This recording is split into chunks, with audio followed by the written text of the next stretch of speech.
Every Point Sports Podcast featuring Greg and Jack starts right now.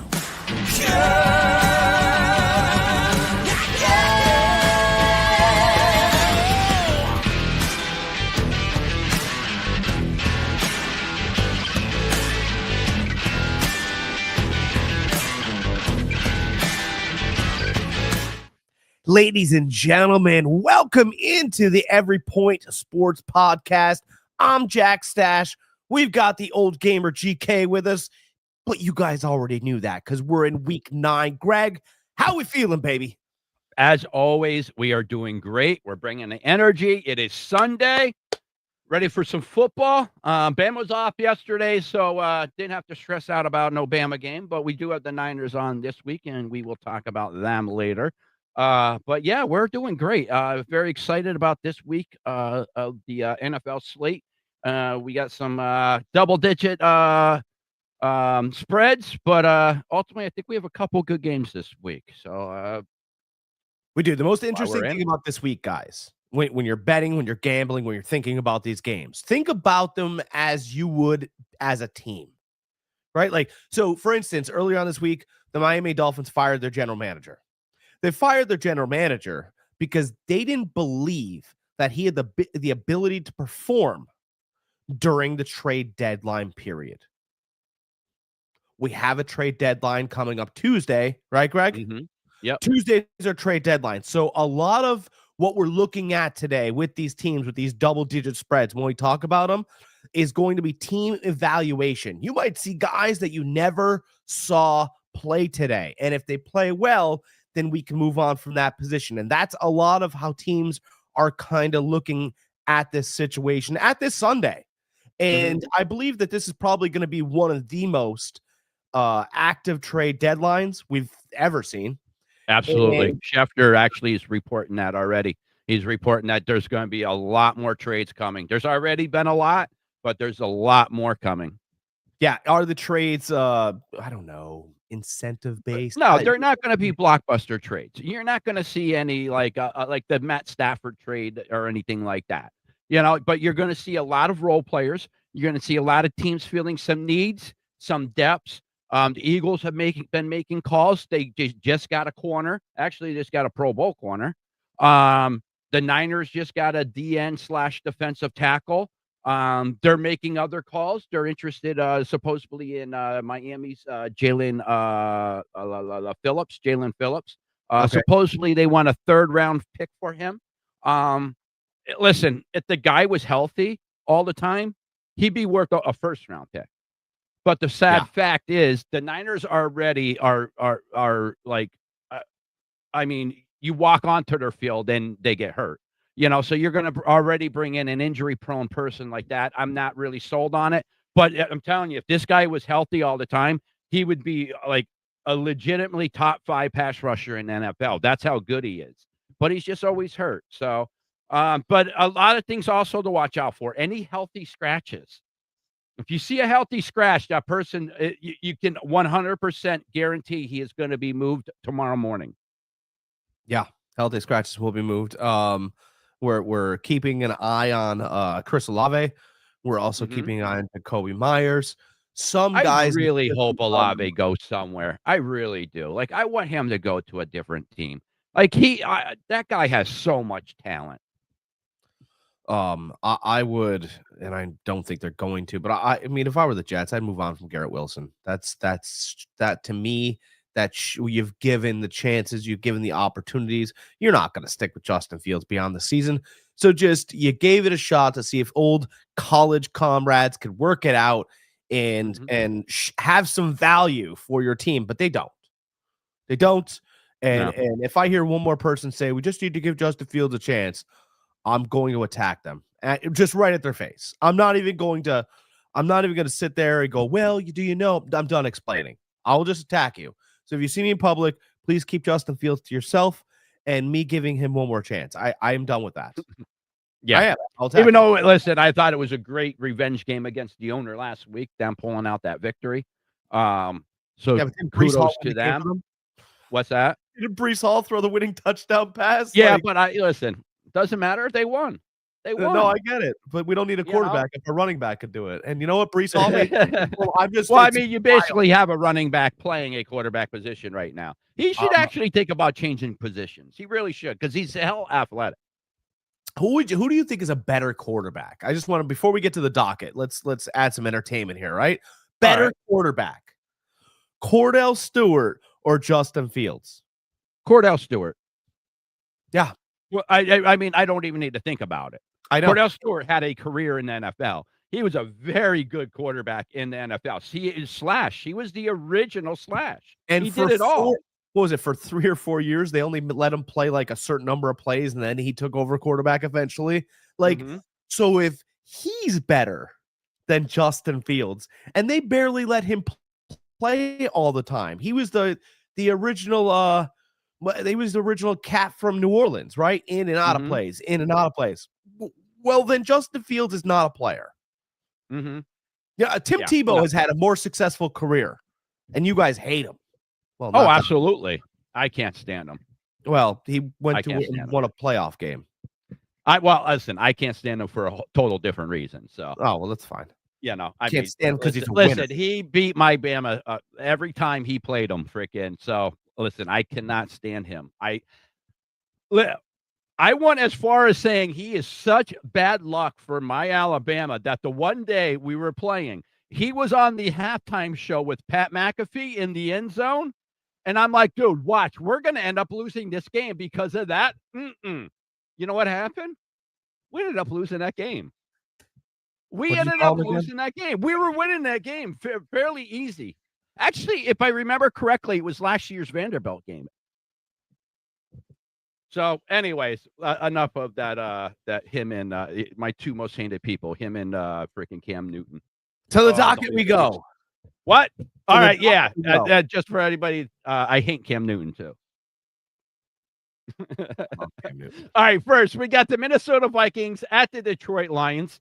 Minnesota's getting 9.5. Over under is 47.5. Money line plus 400 for Minnesota and negative 535 for Detroit. I believe we get McCarthy back this game, correct? Yeah. Do we get Aaron Jones back this game? Is he good to go, or I don't know. It's still questionable. It's up in the air. Questionable. Okay. Yeah, it's up in the air. What do you like? So I know I like Detroit. Period. It is a division game, so I don't like the 9.5. I don't care if it was Wentz playing. I don't care if it's McCarthy playing. It's a division game. We all seen how these division games go. They're usually a lot tighter than what these spreads are. 9.5 is a lot. So I mean, if I had to take a bet against the spread, I'm taking Minnesota. But ultimately, I think Detroit wins this game hands down. Yeah, and I'm with you there.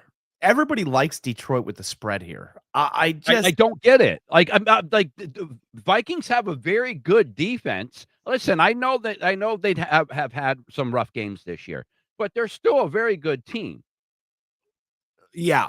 And I guess a little bit of what people aren't looking at here is this is a McCarthy homecoming, right? They're in Detroit, which is Michigan.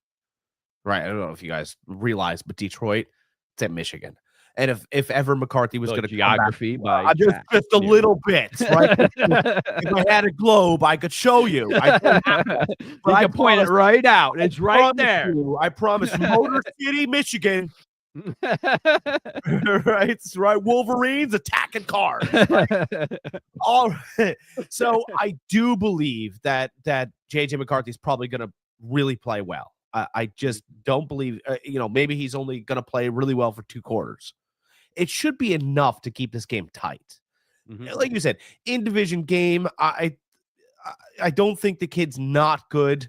I think that he has shown ups and downs already, and I know he's terrible. He's not terrible. He really isn't terrible. Starting in NFL, he was hurt last year. He didn't play. He really isn't terrible, but this is his first year ever of being expected to carry an offense. He didn't have to do that at Michigan. Now he's being expected to distribute for everyone. I think that's a lot to handle. I don't think Detroit has this killer defense, by the way. They don't. I think when they get the right officials, they look super efficient. But I do believe that we're going to let all the boys play fairly today. I just got a feeling I'll take Minnesota, get the 9, and you guys could throw me in the middle of rush hour traffic when I'm wrong. I don't. No, I listen. Oh, Detroit won by 40. Well, then make that bet, but I won't make it with my money. No, Give me no, I Minnesota like the money. I'll take the 9.5 all day. You're getting over a touchdown. You're getting almost 2 scores you're getting. So I'm taking the 9.5 with Minnesota, and I'm sitting back liking my choice. Yep. Next, we got the Indianapolis Colts at the Pittsburgh Steelers. Colts are giving 3.5. Over under is 51.5. Money line -185 for the Colts, plus 154 for the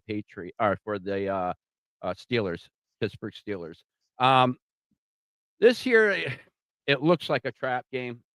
It feels like a trap game, but ultimately, I'm still going with my gut with the Colts. This Pittsburgh Steelers defense just can't stop anybody. I mean, Aaron Rodgers really made Pittsburgh the offense look good this year. They're viable. It's just their defense. What is going on with them? If their defense could even play mid-tier of the mid-tier level, they would play way better ball. But unfortunately, their defense is bottoms in the league. And let's face it, I mean, the Colts have scored more points than any other Colts team since 1960. So they have a very, very good offense this year. And let's not forget, their defense plays very good too. So they play very good complementary football. I do like the Colts. I know they're going to have a hiccup somewhere in the schedule. Like they're not going to win out, but I mean they're going to be favored through every game. I'm going to like them pretty much through every game. Could Pittsburgh beat them? Absolutely, they could. But ultimately, I'm not taking the spread here. I will take the Colts on the money line. So I think we're missing something here. Mm-hmm. Right? Every team that has played Pittsburgh and beaten Pittsburgh and really been competitive with Pittsburgh plays on grass. That's a little interesting, right? Because we're in Pittsburgh and we're on grass, and those Colts play inside that well-protected, perfect atmosphere dome. Right. And I do think this is a well-oiled Colts machine, but the problem is that you're walking into a stadium that has absolutely got ruts in it, torn up all these things. And if they can't get Taylor going, they might. But if they can't get Taylor going, is Daniel Jones the kind of quarterback that could carry a team without a running game? There's only a couple special guys that could do that, right? Even though he didn't have to do it a lot, you could say your Montanas, your Marinos, your Brady's, right? They all found a way to manufacture yards without a running game. Now, Daniel Jones, he needs to have perfect situations, right? And I don't believe he's going to be walking into one here. My thought process is Pittsburgh just lost to Green Bay. That was probably custom made for Green Bay. And just like this game is custom made for Pittsburgh to get one back. Okay. And like you said, Indy's a very good team, but you stumble once. And I think if you're it's going to happen. And like I said, it very well could be this game. It's just probably throughout the rest of the year. I'm probably going to go with the Colts because of how good they are in all phases of the game. But I'm going to be wrong one of these weeks. I just don't think it's going to be this week because of that Steelers defense. I get what you're saying. But I think this Indianapolis Colts is a better team than you give them credit for, even like being a dome team. I think they're more of a tougher team. I think Jonathan Taylor's he can run the ball on grass, no problem. Daniel Jones played in the elements throughout his whole NFL career up until this year. So I'm not worried about that. Other players, you're right. The speed, the timing, you're definitely right to a degree. Especially these wide receivers that are fast. Listen, they're still fast on grass, but they're not as fast on grass. So that does throw off the timing very slightly. And sometimes that's all it takes. Sometimes that's could be an interception other than a completion. So I get what you're saying. Again, I'm taking the Colts on the money line. I'm not touching the spread at, what did I say, 3.5? Yeah.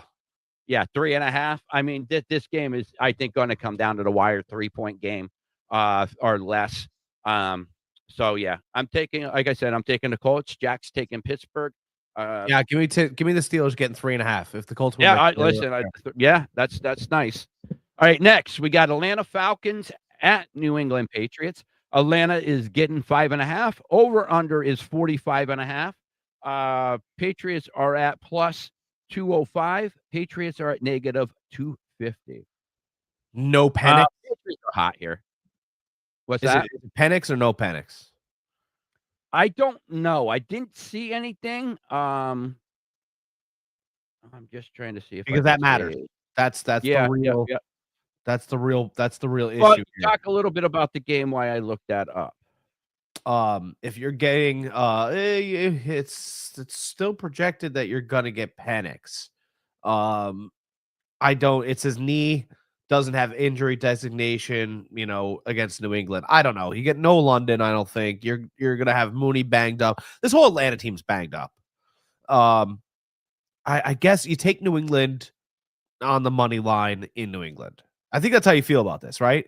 Oh, yeah, yeah, I like New England. New England's playing a red hot, football right now. I mean, they're talking, I know he's not gonna be MVP, but they're even talking about Drake May being MVP right now. They're one of the hottest teams in NFL.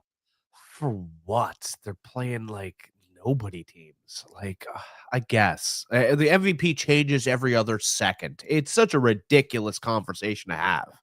Like, I get it. The Patriots are hot now, and you're trying to sell Drake May jerseys to NFL. And in 2 weeks, when Mahomes, whoever wins this Chiefs Buffalo matchup, that's the MVP, and we'll change the MVP 2 weeks from now. It's a terrible, boring rhetoric. Can we come up with something better to talk about? This guy should be MVP. To be quite honest, the Colts haven't been this good since Peyton Manning. Jonathan Taylor should be the MVP. There, because that's probably not going to change. That guy could have 70 touchdowns and they'd still give it to a quarterback, but I digress. I don't think Drake May is the MVP. I think he's having a nice 3-week run here. The New England Patriots are leading the division, and you could get a stumble here today. Right? Penix is playing. What if you get a stumble here today, right? New England loses. This would be a shocker. New England loses, Atlanta wins, and Buffalo wins. But now you're not the MVP, and now you're not in the top of the division anymore. But now we move on to another MVP. I'm just saying. We're going to do that, right? You're going to listen, that's how it goes. I mean, 2 weeks ago it was Mayfield. It's the flavor of the week.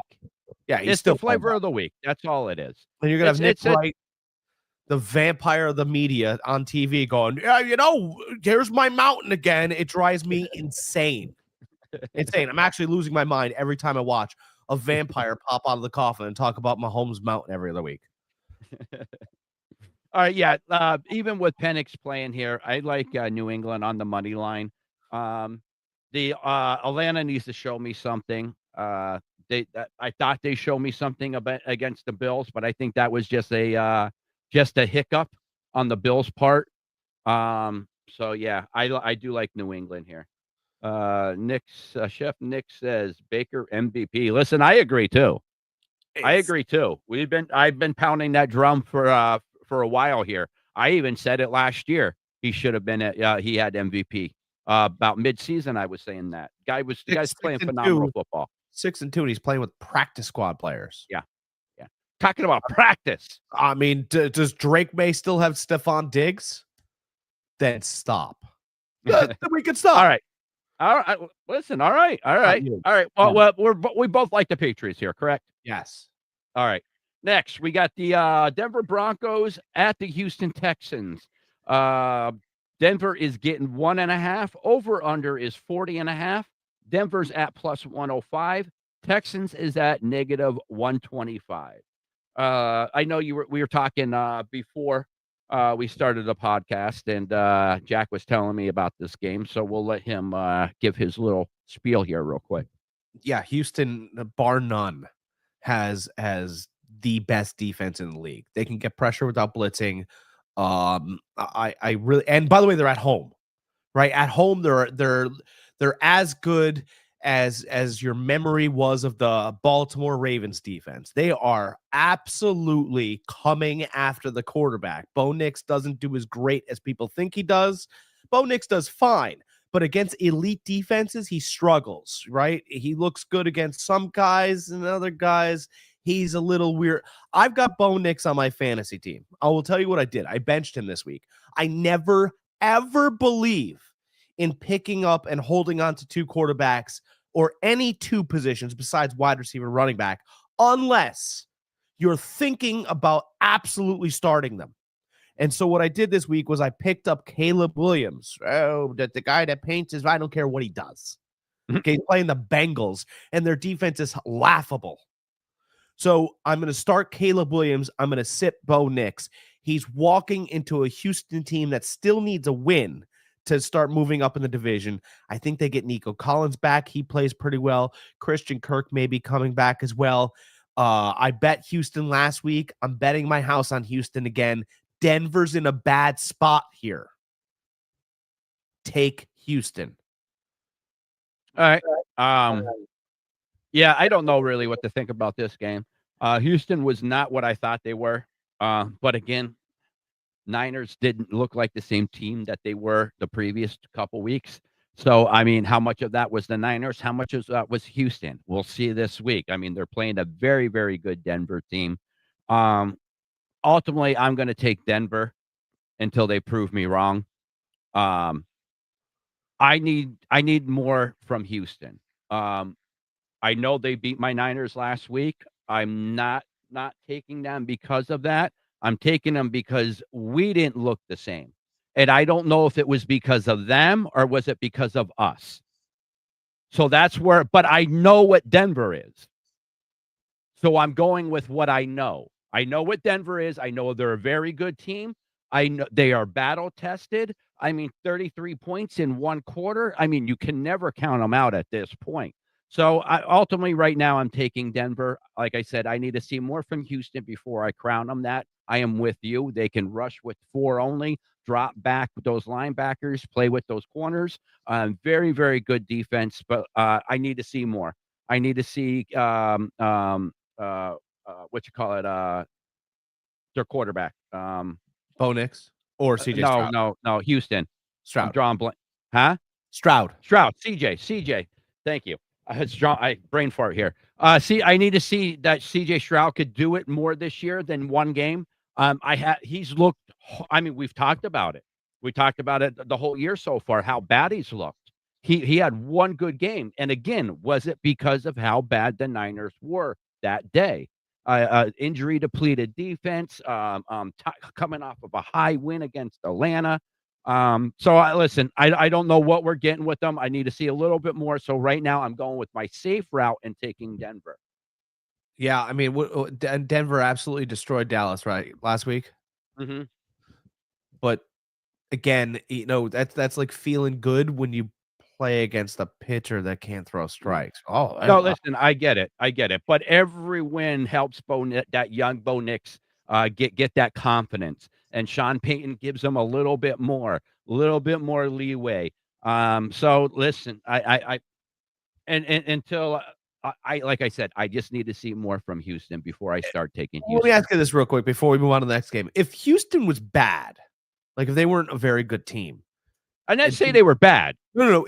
But I'm saying, so if Denver was the team, right, in this spot, right, because you look at the spot, right, Denver would be -3 because they're going into Houston and they're -3. So if they were at home, they'd be a -6 or -7. But I think they're giving Houston a lot of credit because they beat a 5-2 49ers team the way they did. Yeah. You know what I mean? So, like, they came in, they manhandled us. And there was a couple key drops that we had that would have extended drives, possible touchdowns, but that's neither here or there. They won. They had a higher score. They looked very good. So, therefore, I think they're getting a lot of credit for beating a very good team. I think it's interesting because they're given basically the same spread. Mm-hmm. I mean, it's basically the same spread as San Francisco last week. And San Francisco, absolutely. to me, at this point, not better than Denver. I think What's Denver. That? At this point, I don't think San Francisco's better than Denver. No, I don't think so either. I'm not going to even play that route. No, that's what I'm saying. So I'm like, that's why it's really interesting Mhm. here. You gain the same spread for two teams that are a little bit further apart due to injuries. That's why. But like I said, Houston. I think they're giving a lot more credit to Houston because of the team that they beat. Yeah. That I mean, to me, that's the only thing that makes sense. If you take that out of the equation, the spread doesn't make sense, and that looks like one of those scratch me headlines. That's why I like it. That's why I like it. This doesn't. Everybody and their mother should be on Denver. Mm-hmm. But then are they? Because I mean, like if you watched Houston play, like you're like, damn, they look good. Yeah, but Denver won by 30 last week. They should And they were playing with nobody wide receivers, like Burgess, and I forget who the other guy was, like nobody's.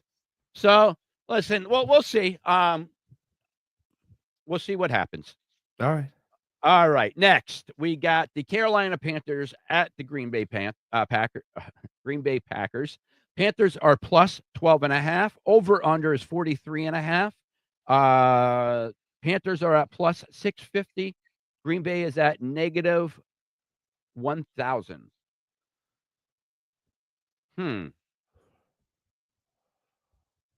I go ahead. I wanted to make a point real quick about. I wanted to take. What game was that?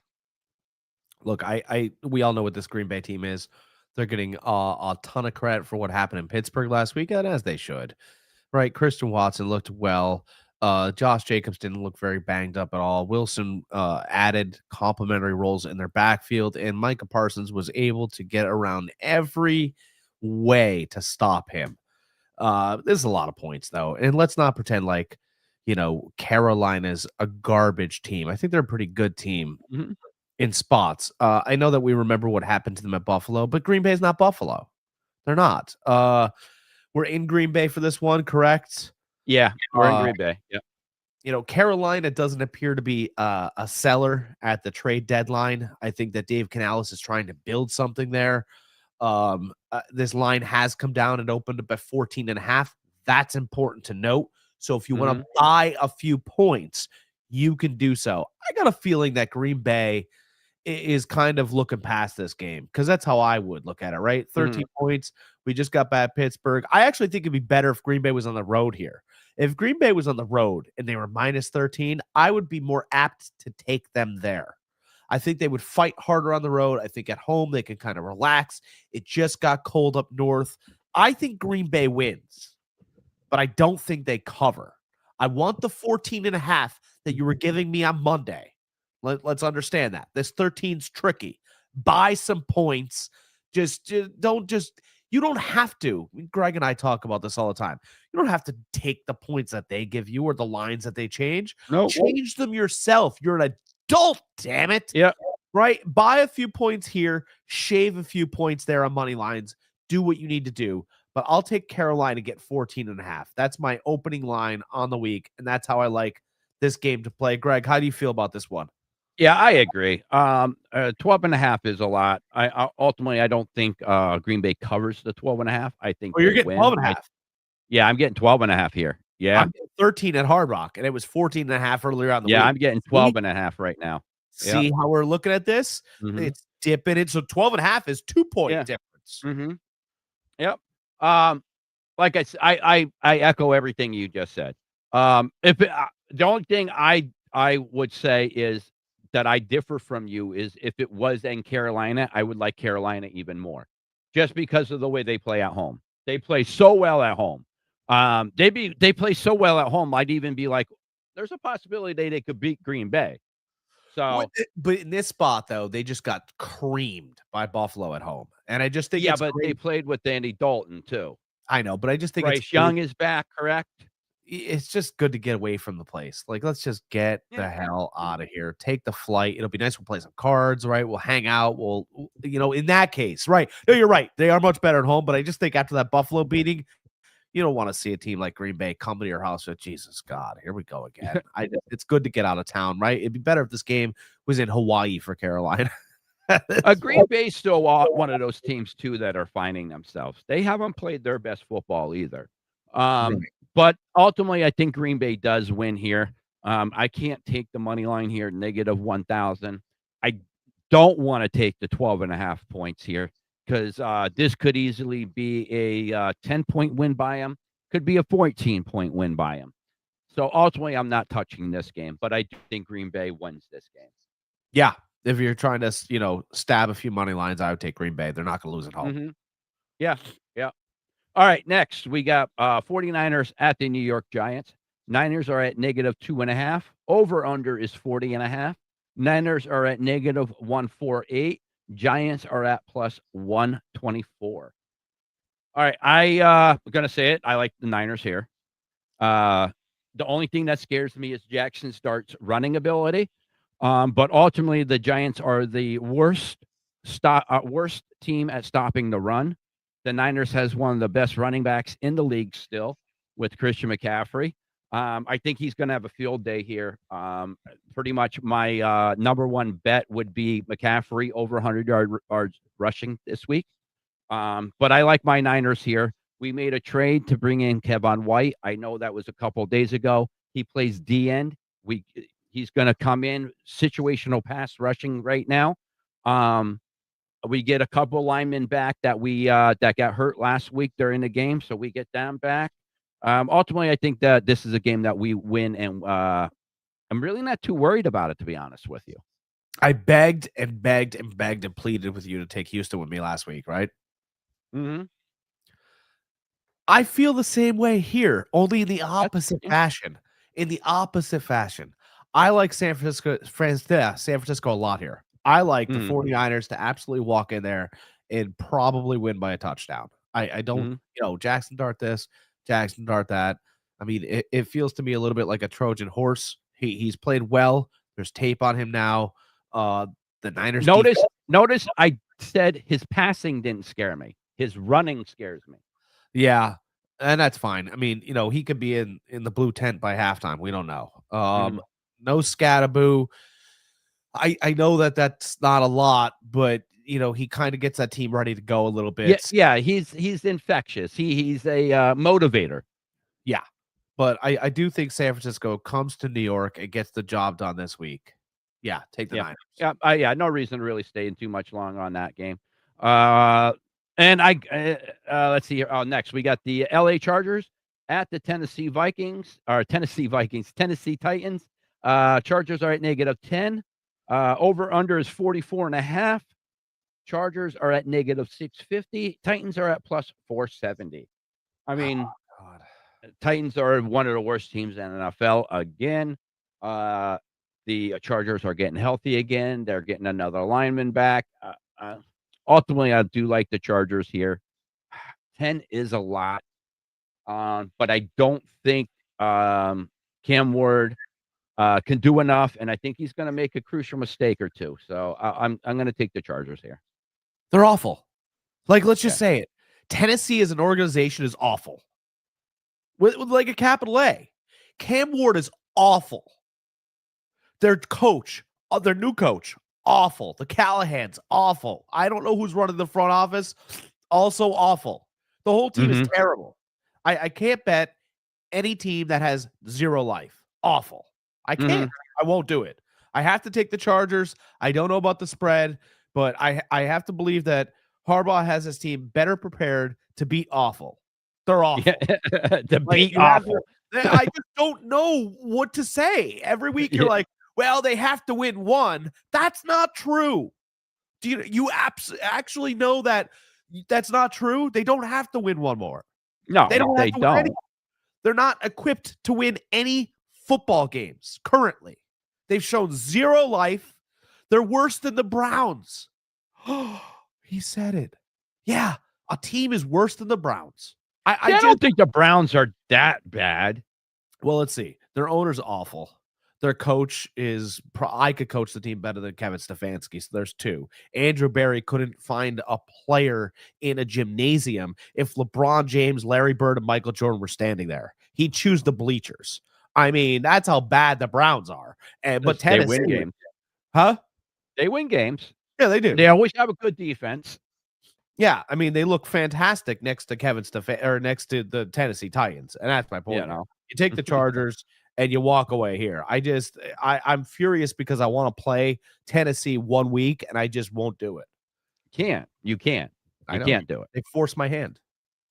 All right, next we got the last 1 o'clock game. We got the Chicago Bears at the Cincinnati Bengals. Bears are at giving 3. Over and under is 51.5, which I love the over in this. And Bears are at negative 162 money line. Bengals are at plus 136 money line. Last time I heard, Flacco is going to try to play through the knee sprain he has, and Bears are missing half their team. No DeAndre Swift. Multiple other players are not playing for the Bears. I like the Bengals. I'm taking the 3 points with the Bengals. I'm probably even going to take the money line with the Bengals. I think they're going to win this game. And it's because of all the injuries the Bears have right now. I got a different take. I like the over here. I like the over too. Yep. I like the over. I think both teams are trying to sell some players, which is why you see some sidelined.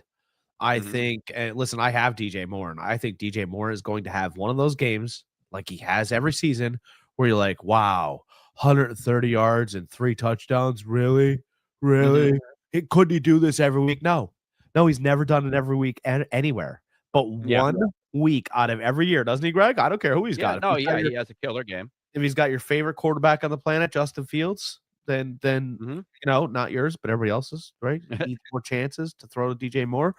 But DJ Moore does it once every year. I think this is his spot. Cincinnati, he usually does it against a hilarious defense. I mean, every time I see a Bengal on TV, I'm left laughing. It's just how I feel about the Bengals defense. Yeah, they are horrible. They are. I mean, brother, this is sit at 51.5, and half of the people that are going to watch this game don't know 5 of the players.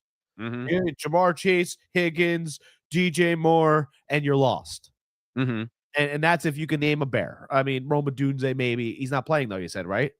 I don't know if he's playing. No, Swift isn't playing. I don't know if a Dunze is playing or not.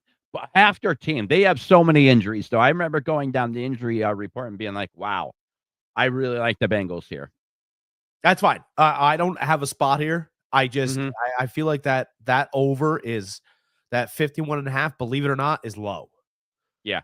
Oh, yeah. I totally agree. Especially like neither one of these defenses are very good, and the Bengals is atrocious. So, so I like the Bengals here. You like the Bears. I like the over. Oh, the over. We both like the over here. I like the over. If you're forcing me, if you're handcuffing me to this game, I like the over. That's what I'll bet here. And at halftime I could look bad, and then all of a sudden, third quarter, you're like, whoa, you know what? It's 48. All right, next. Sounds like Mr. Ed to me today, but okay. Shannon Sharp is not here. Ed.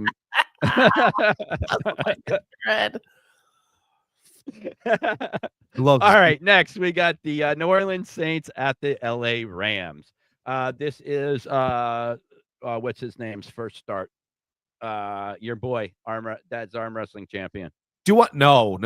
That's the guy out of Chicago. That's oh, okay. All right. This is Tyler Shoe. You want to know how bad? You want to know how bad Tyler Show is? This is how bad he is. They put him in last week's game against Tampa, and they didn't know how to pronounce his name. They kept calling him Tyler Shuck, Shouck. Tyler Shuck. Then somebody got a hold of the commentators or whatever. They were like, "It's Show," and they kept calling him Shoe. Tyler Shoe. Oh, what a pass by Shoe. Then the other guy was calling him Shuck. Listen, you could take this game and shuck it up your tail because New Orleans has no chance to win. They will be sellers during this trade deadline week. The Rams are favored by 2 touchdowns, and they could win by 4 points. They could win by 4. Yeah. The little thing about Tyler Shoe is a little dig shoe, right? I don't know. It's probably Tyler Show. That's how he's drafted. Anyways, from Louisville, if I remember correctly, 25-year-old rookie. Yes. Reason why he's 25. Listen, the guy has always had phenomenal talent. He's just been in a walking hospital, always injured. He played so many years in college, it was ridiculous. Like, I'm surprised he's not on the Niners. I'm really serious. As much as he was hurt, I'm surprised he's not on the Niners. You call him a walking hospital. But anyways, that is why he is 25 years old and it is a rookie in the NFL, is because of that. All right, next. We both like the Rams here, by the way. I just it made me Yeah, laugh. yeah. I mean, yeah. Next, we got the Jacksonville Jaguars at the Las Vegas Raiders. Jags are negative 2.5. Over under is 43.5. Jags are at negative 142. Raiders are at plus 120. Listen, I don't even really care about this game. I don't even really know who to pick. I don't know who's who in this. One thing I do know is Hunter is on the IR, so he is not playing. Jags defense has been playing well, so I mean, if I had to pick someone to go with, I'm probably taking the Jags here. So I've been working a lot lately. Obviously, I've been putting in 6-7 days. I'm on like 13 days straight, right? My body's a little under the weather. I don't know if you guys could hear it. I got a little nasal. It's fine, right? That's my confession. What's Travis Hunter's excuse? He had an off week and he goes on the IR. How do you hurt your knee when you're off? I mean, it drives me crazy. I'm not feeling good today, coach. What were you doing? Nothing. Well, how'd you hurt? Thing is, how do you get fired on your day off? Yeah, how do you get fired on your day off? Like, did you trip down the stairs? I'll buy you a one-level ranch, Hunter. You're in Florida. It just drives me absolutely crazy. I don't know how he has injured himself on his off week. They've declared that he's out for 4 weeks. I don't know what he's been doing. But I will tell you that although Jacksonville has looked great this year, I think much like your Colts, there's got to be a trip up, right? There's got to be a little stubbing of toe. You're in Las Vegas. Las Vegas is much better run than the team that I write down every week, TEN. They're not a 10. They're not a 1. They're a negative. That's Tennessee. We talked about them earlier. I do like the Raiders in this spot. I don't know why, but I do. So I'll take the Raiders by some points. By 3.5. What's the worst it does for you? Nothing, right? Maybe it does nothing. Maybe the Raiders win flat out, but I'm telling you to buy 3.5. Okay. All right. Next, we got the Kansas City Chiefs at the Buffalo Bills. Chiefs are getting 1.5. Over under is 53.5. Chiefs are at negative 135 money line. Bills are at plus 114 money line. What do you Normally, how it goes here is the Bills win the regular season game and the Chiefs win the postseason game. That's the way it's been the last 3-4 years with this. I think this is where the buck changes, though. I think the Chiefs are playing a lot better football. They have to start winning. They have to beat the Chiefs. The receiving core is finally healthy. So I think that this offense is finally starting to reach the potential where it should have been. Everybody could say, well, why is that? Well, one player makes a difference. And when you have Rashid Rice as your safety blanket and you have a quarterback that feels very comfortable now that he has his safety blanket and not running around like, oh, crap, who am I going to throw it to now? Am I going to throw it to Kelsey, who's going to drop the ball? Am I going to throw it to Worthy, who's going to drop the ball? No, I'm going to throw it to my safety blanket who catches everything. He feels a lot more confident. He plays more confident. We're going to start seeing a better Kansas City team. We're going to start seeing the top 5 Kansas City team that we thought we were going to see. So I like Kansas City here. I'll take giving 1.5. I'll take the money line here. The 1.5 doesn't matter. I'm doing it. I love that bet. So you talked about the Kansas City side of it. I thought that was fantastic. I'm going to take the Buffalo side of it. Okay. Right? Because I think that Buffalo wants to be buyers during this trade deadline. Right? I think that and to be honest with you, they kind of need to be. What's holding them back is that defense. Maybe a wide receiver.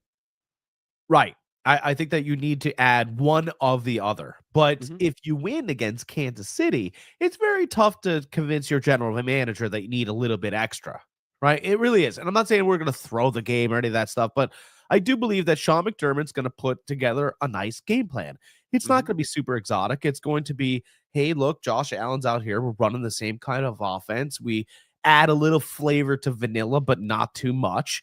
And we're going to come out of this game and we're going to probably lose by 3. That's how I feel. It has nothing to do with anything, right? Buffalo's going to lose by 3, go back to the drawing board on Monday, prepare for Tuesday, and maybe this is how you get a Jacoby Myers, which in my opinion is probably the same type of receiver that a Rashee Rice is. Right? Or a Chris Olave, if you will. A nice possession guy, 6 foot, good hands, runs the curl routes.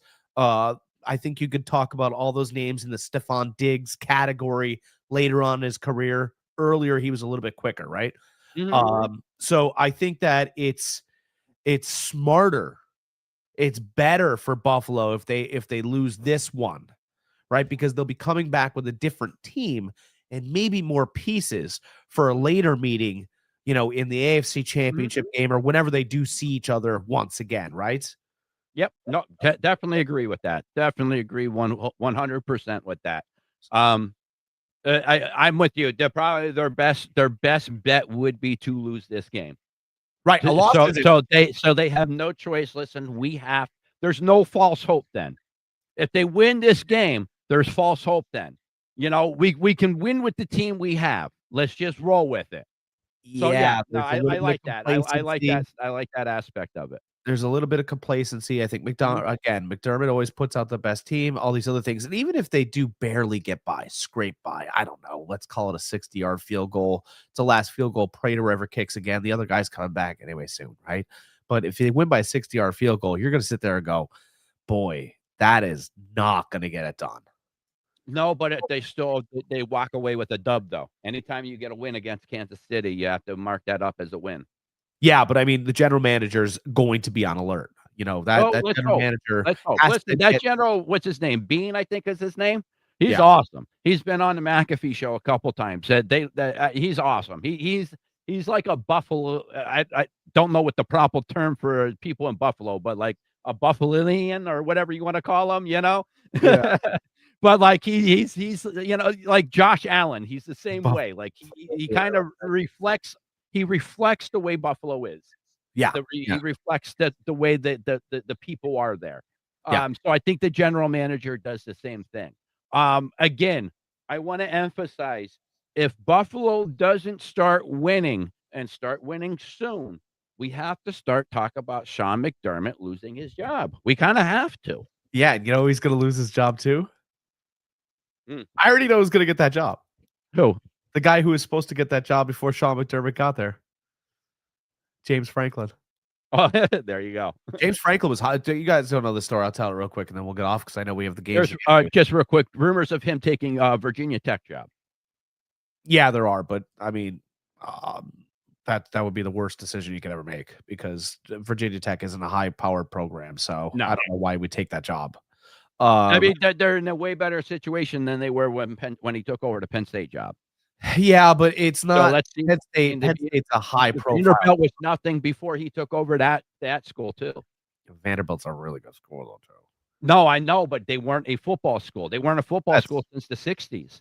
But he always leans academics. But so anyway, he was supposed to take he's really good friends with the Buffalo Bill owners.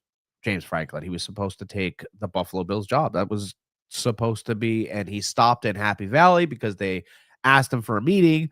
The brass up in Buffalo said, at least give us a phone call. Let us know how you're thinking either way. Oh, yeah, I'll see you guys later. Halfway through the meeting, the Buffalo Bill ownership gets a phone call, and they said, hello, James. We expect you to call. He goes, guys, they offered everything. They offered my family to go to school here. They offered this. They offered, they offered me everything. He's like, so, I appreciate the offer. They go, no. We'll revisit this another time if somehow it doesn't work out down there in Happy Valley. And if Sean McDermott does get moved on from, it's going to be Franklin. Okay. And then we'll see how bad he is if he wins a Super Bowl in Buffalo. Oh, year one, Franklin takes over and wins a Super Bowl. He was a pro coach, not a college coach. And then I'll throw myself through the wall. Because that's all I'll hear for 2 weeks on bad TV. All right, next. Oh, shoot, I just lost. I think that's all we got. No, we got Oh, no, we have a couple more games. All right. Docket Let's see, time. Rams. We got that. We got tonight's game. We got the Seattle Seahawks at Washington Commanders. Seahawks are giving 3. Over under is 48.5. Money line -148 for Seattle, plus 124 for the Commanders. I like the over in this. I like the over. What is it? What is it? What is it? What's that? What's the over? 48.5. I love that, actually. Yes. That's high for us. Matthew, what's going on? How you doing? Thanks for stopping in. That's high for a Sunday night game. Yeah, 48.5, but I do like it. You got 2 really good offenses going at it. Yeah, I love that, actually. Back, so I'm taking the over on this. And I'm gonna go, since Jalen Daniels is back, I am going to go with the upset with Washington on this one. Now, is Washington favored or Seattle favored? Seattle's favored. Washington's getting 3 points. Okay, all right. And we're up in Seattle. It's a very good team right now. They're playing lights out. Their defense is playing tops in the league. What's his name? Najigma. He's playing like one of the best receivers in the league. Najigma. I'm just trying to get you to screw up his name. No, I'm not. Yeah, Washington is getting their receivers back. Washington's getting their receivers back. Okay, so look, there's not a lot here, right? You come through the full day, you made a couple bucks. Mm-hmm. You get to the night game, you have to bet it. You don't. But you don't have to. I mean, brother, you're pacing. You're pacing. You got to have one more game, a little extra juice. I 100% side with Greg here. Take the over, because Matt just reflected that they're getting the receivers back. You know, it hasn't mattered so far, but in Seattle, Washington is without Debo and Scary Terry. They were, but they're not now. Debo was back last week, and Scary Terry is back this week. So, yeah, I think. And by the way, Seattle, nobody knows anything about Seattle, so I think that this probably should be around 50. Right, nobody knows that Smith-Njigba has been having a great year. Sam Darnold might be without Cup. I don't think it'll matter, but projections are that Horton kid is going to have a nice night no matter what. So if we know that he's going to have a good night and Cup's not going to possibly play, that 48.5 will be just fine. And just in case you're looking for a tight end, that Barner kid can roll. Mm-hmm. All right, so we both like the over here. Again, I like Washington plus 124 here on the money line. I can make a couple bucks on this game. Yeah. Let's see here. Let's finish it off with Monday Night Football. We got the Arizona Cardinals at the Dallas Cowboys. Arizona's getting 3.5. Over under is 53.5. Money line plus 150 for Arizona. -180 for the Cowboys. Oh boy, I'm taking the Cowboys here. Ultimately, I'm taking the Cowboys. Arizona, you always think Arizona should step up and finally have a team. I'm sorry, as long as their quarterback's Kyler Murray, listen, he's a good athlete, but that's what he is. I don't think you can have a sustainable offense with him. They've shown that you can't. So ultimately, I'm going to go with an NFL team, which I can't believe I'm saying, which is the Dallas Cowboys. I think we've been consistent throughout the whole entire show here, railing on Justin Fields, right? Mm-hmm. Okay, great. Can we do the same with Kyler Murray? Oh, absolutely. Because I don't think there's a difference at this point. Mm-hmm. You know, but just give him, he needs another offensive coordinator. You know what the difference is? No, there is a difference. Height. Justin Fields could see over the line. Kyler Murray can't. That's like man. You know what? He just needs another offense. How many people does he have to get fired? No, he needs to grow 5 more inches. If he could grow 5 more inches, I think he'd be a great quarterback. If I worked at Target and managers kept getting fired because they couldn't get me to get my job done, because after like 2 months, all I want to do is lay in the aisle. Well, Jack just needs a chance. He just doesn't have anybody that can reach him. Well, we fired 4 people that tried, and every single time, there he is. Just laying in the aisle. I mean, the lady can't even get to the M&Ms. She needs her M&Ms. I understand this, but if people could just get Jack to walk throughout the aisle, but we should probably get rid of this manager because he can't reach Jack. I mean, that's the scenario here, folks. That's what we're talking about. We're talking about Kyler Murray not being able to run any offense because he's a miniature human being. And Justin Fields, although one of the greatest athletes in the NFL, he is. Oh, absolutely. Cannot throw the football. No, Kyler Murray can throw the ball. Yeah. He can throw it. But again, he can't see. I know I brought this up before, and it actually might have been about Kyler Murray. I don't understand why some of these teams that have a shorter quarterback, not even shorter, a very short quarterback, don't bring somebody in like Drew Brees to teach these guys how to manipulate the passing lanes. How did you see over the line? Give me some insight. Give me some coaching. You know what I mean? Like I don't understand this. Like he's one of the best. He's one of the greatest quarterbacks ever to play the game. Top 10 quarterback, right? We both could agree. Drew Brees was top 10 quarterback. We can live there. He's the best short quarterback ever to play the game. Ever. Ever. Yeah. Like bring him in. I'm not saying give him a full-time quarterback coach. Bring him in as an advisor to the quarterback coach. Throw him a couple $200,000 for a couple weeks of his time. Yeah, but again, that gets back to we just want another offensive coordinator or another voice, and sometimes, kid, you just ain't got it, and that's really what you need. You need a guy to come in and go, "Hey, Kyler, we love you here in Arizona. It's been a nice run.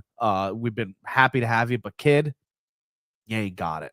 Yeah, and then and listen, as you're talking about one of the biggest basher of Cowboys out there, me. All right. But I do want to give Jerry Jones a little bit of credit with that George Pickens trade. That George Pickens trade is probably one of the sneakiest, best moves in the offseason that happened. Just because, like, when CeeDee Lamb is on the field and Pickens doesn't have to be that number one, that offense is almost unstoppable. That offense could score 30, 40 points with their eyes closed. Don't give him credit yet. He still has to finish the job. Jerry's job was to bring in George Pickens, the criminal, right? On probation, right? He's got 1 year here. Jerry's job at the end of the season is to when George Pickens goes to him and asks, "Oh, I did all these things." Jerry goes, "Go play somewhere else." Yeah. We know what you'll be. It was great that he brought him in for this interim, but you cannot let George Pickens off the leash. No, you cannot. No. You cannot. Like I said 2 weeks ago, just screaming at cornerback when he caught up. What are you doing? You caught the ball. He knows you're better. What is going on here? What happens here to here? What goes on here that you think whatever chaos goes upstairs here has to exit the mouth? And then you got it's very great that you're not good at spiking the ball because you missed the guy's head. Why'd you do that? Why, George? Why? Yeah, that's what his mental lapse again. Yeah, horrible. Like him and Metcalf are two head cases that I'm glad my team doesn't have to deal with. We already had to deal with one head case in our history, and that was T.O. Even though I'll always love him, but man, he was a head case. So that's what his memoir is going to be. George, why? It'll just be him spiking a ball on a quarterback's head, just right on the front cover, and you're like, "Wow, he really did that." Yeah, because he's crazy. But we cannot try to turn our head on how great that offense looks with those two on the field. You're right. Time. Yeah, and with Dak throwing the ball. Listen. Last year, you were pounding the drum about Dak, saying how good he was and this and that and 30 touchdowns, however many. And I'm like, no, he's dog shit. He's dog shit. He's dog shit. He's dog shit. He has lost to my Niners 2 years in a row in the playoffs. Listen, don't pat yourself on the back yet, all right? Because he's a good regular season quarterback right now. He is playing. Listen, guys playing lights out. I have to give him credit where credit's due. I am one of the biggest Dallas haters out there. The only other team I hate more than Dallas is the Sea Chickens. And That's what I call them, the sea chickens. They'll never be the Seahawks to me. Nobody They'll always be an AFC team, damn it. Nobody hates Dallas more than JFK. Well, I mean, he's not around to hate him anymore, so I mean, No. Nobody hates Dallas more than that man. But anyway, so it hurts me to give him props when it's needed, but I have to. But yeah, they are looking like a very good team. Could they be a team that could make some noise? Depends after their trade deadline.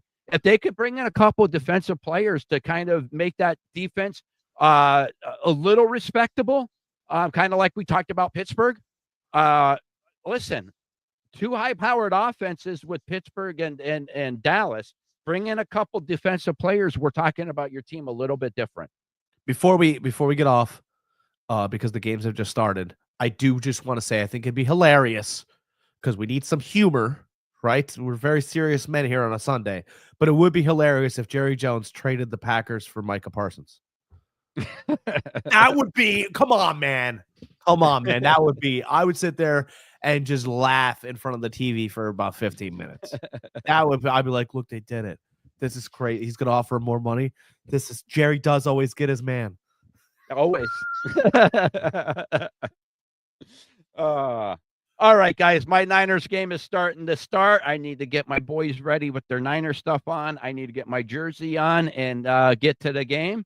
As always, guys, we greatly appreciate you guys stopping in. Make sure you're liking our videos, sharing our videos, subscribing to our videos, and be excellent to each other.